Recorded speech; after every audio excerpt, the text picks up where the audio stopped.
In one of the most passionate, truthful, fact-based articulation, Brittany Packnett Cunningham gets this systemic policing problem. She hits the nail on the head. Listen to this and we'll take it on the other side. Very clear that this is fully systemic, and to quote Phil, that this is about the entire house.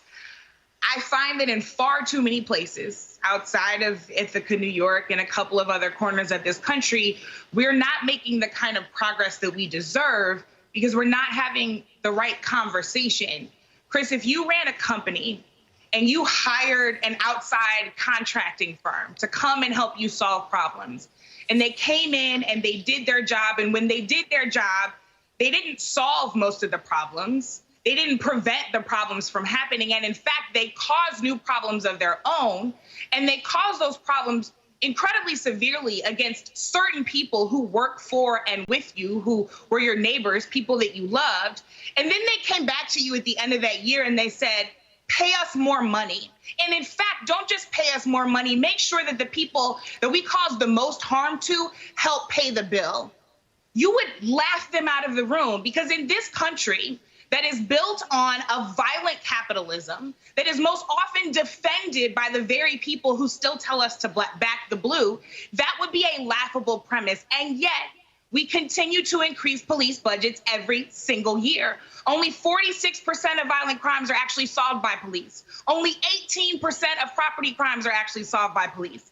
Why are we giving them a raise? And every single day, we are forcing Black Americans, whether we want to or not, to invest in institutional projects that are built based on how effectively they express violence against our bodies, our minds, and our families.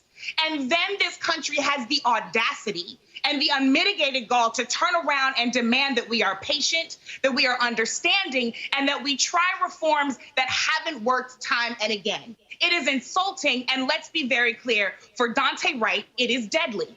Time up. Time up. It is clear that we are not paying these guys on performance. She gave the numbers that shows they are very ineffective. They increase their budgets every year. When we talk about defunding the police, what we're talking about is fund them no more.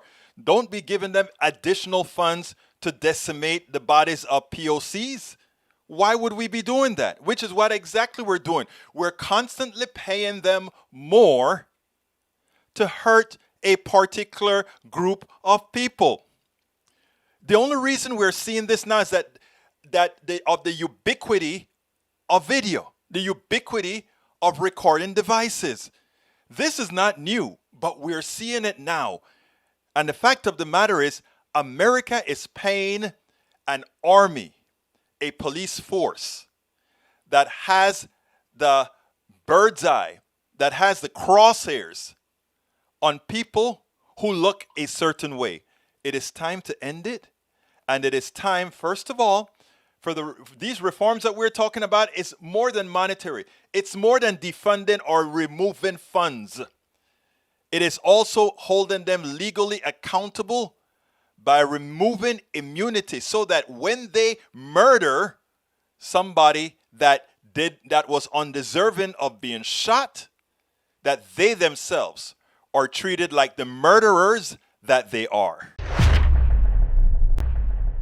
We spend a lot of time deconstructing the news, trying to parse it into a form that everybody can understand. We try to find those little nitpicks where it flies above the fray, etc.